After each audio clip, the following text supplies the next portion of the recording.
What is going on, everyone? Welcome back to the channel. If it's your first time here, please hit that subscribe button. It helps to support me out and I appreciate it greatly. Today we have the girlfriend's mom's 2016 Toyota Camry. This is an XSE trim, so it has factory 18-inch wheels.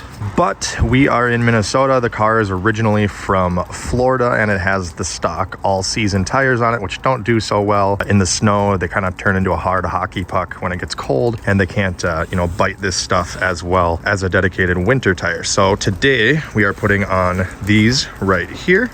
These are a 225/45 R18, which should be the same size as the stock.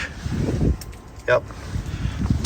So we don't have to worry about any speedo variations with the speedometer being off or anything. This is stock size, and these are just some black painted steel wheels that I got off of Summit Racing. They are available elsewhere, but Summit had them for about half the price of everybody else, so that's where I got them. They were on back order for a while, but they did finally show up here. That's why we're putting them on halfway through winter.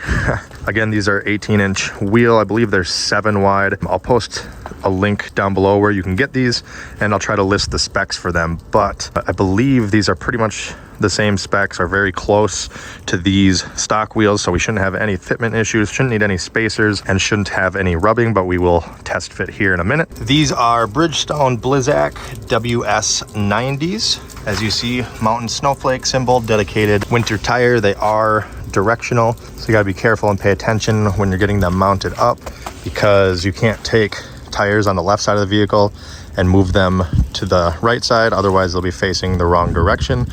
So when you do tire rotations with these, you got to move from the rear to the front and from the front to the back. There's no left, right, left swapping. But here you can see a little bit more aggressive tread pattern, deeper tread, a lot more sipes, and of course a softer rubber compound to maintain traction even when it's cold out. Go ahead and get it jacked up and get the stock wheels removed and get these put on. All right, I've got the car jacked up by the frame here on the left front. There's a 13/16 socket I'm using with my 1/2-inch Milwaukee impact. I believe a 21mm will also work. That's probably the technical size, but a 13/16 works just fine. Since I have the impact, I don't need to bust lug nuts loose before jacking it up. If you don't have one of these, you're gonna wanna crack these loose. Don't take them all the way up, but just crack them loose before you jack it up. Otherwise, when you try to crack them loose, the wheel's gonna spin. All right, well, I am just noticing a bit of a problem here. I noticed the wheel has flat mounting flanges, and the lug nuts are a style I've never seen before. They have a flat flange, as where these are an acorn nut. So we need to go get different lug nuts.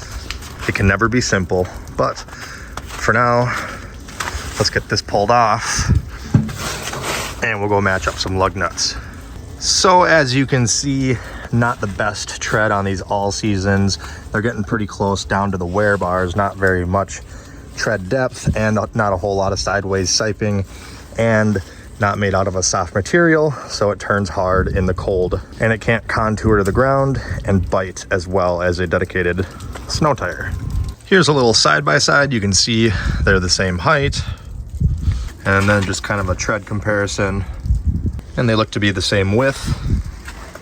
Okay, so I ran to my local hardware store and found these locking lug nuts. They were like 40 bucks, Dorman brand, black painted, splined with a locking key. M12 is the size of the wheel stud with a 1.5 thread pitch. Shh, I'm filming. Look at these death daggers up there. Anyway, M12 by 1.5 size. Even if you don't want to get these, that's the size you're going to need, regardless of who you go with. So just a disclaimer there, if you are switching wheels, you will need to get lug nuts because these are flat, and you need conical style ones if you're getting wheels like this. All right, so the new wheel and tire is mounted. However, you can see that with the acorn style lug nuts, the lug nuts are what centers the wheel. The center bore is plenty big, but that does not center it. So what you got to do is you'll start one lug nut and try to center it best you can. I usually put my foot under and then another hand here and kind of lift with my foot and hand and kind of wiggle the wheel back and forth while I hand tight one of these, and then I'll start another one and wiggle it again. And once you get two of them kind of cinched down, that should pretty well center it. But you want to kind of alternate lug nuts. Don't just ram one on and then ram the rest on. You want to get this centered nice. So on my locking key, you can use either a 3/4 or 19 millimeter socket on the end. Otherwise, this portion right here is a little bigger. You can use the 21 or 13/16 like we were using. So I'm just going to continue to use the 13/16 on this part. Slip the key over the lug nut, and we're just going to kind of wrap a tap on one and then do star pattern. We're not going to hammer on them, just kind of cinch them down, then we'll drop the car and hand torque them.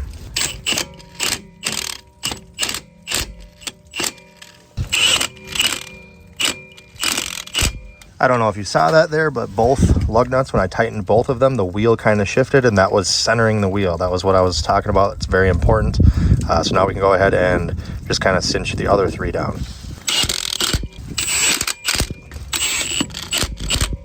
Okay, now with the lug nuts all cinched down, you can see I have plenty of room in here between the wheel and the caliper. There's nothing close. I can fit my finger in there with plenty of room, and I can rock this. It's in park right now, and the other side is on the ground, so it's not going to rotate, but you can hear it fighting the transmission because it's in park, but you can hear that there's no scraping or anything, indicating that nothing is hitting, and we should be good with no clearance issues. Again, I'll check the steering when we're done and on the ground, but as far as caliper and suspension clearance, we are all good.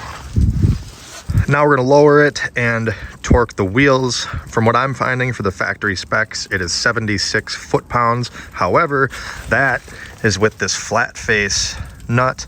Any other vehicle I've seen with a wheel stud this size that uses conical style or acorn style lug nuts like we're using now, they've all been torqued to like 100 foot-pounds or more. So I'm gonna go ahead and do 100 foot-pounds with these because I don't think 76 is enough with a conical style, and I don't want wheels falling off. So I'm gonna torque it to 100, see how that feels, and then we're gonna retorque them again after 100 miles or so of driving.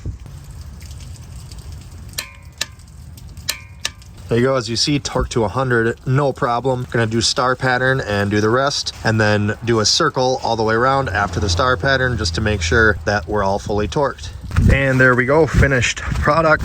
For those of you that don't know, for a star pattern with a 5 lug nut style like this, I would torque this one, skip that one, go to this one. So you're going here, then I would go here, then here, then here. Then after I've done that, then I start here again, and I just go boom, boom, boom, boom, boom. Maybe that one more time, just to make sure that they all click, because sometimes after the star pattern, if you run through again, they will turn just a tiny bit more. So we're gonna go ahead, switch out the other 3 wheels, then I'm gonna take this thing for a test drive, retorque them again, and then we will retorque again after a couple 100 miles. All right, there we go. Both fronts are done. Again, no clearance issues or anything on this side. So now on to the rears. No fitment issues on the rear. All right, here we are, all 4 wheels put on and torqued. We're gonna go ahead, take it for a test drive, make sure there's no weird noises or vibrations or anything. I believe these are a little heavier. They feel a little bit heavier. I didn't bust out the scale or anything, but they do feel a little bit heavier than the stock wheel, but that's fine because more weight just means more traction in the snow. All right, so no issues as far as vibrations, nothing, no balancing issues, no weird noises.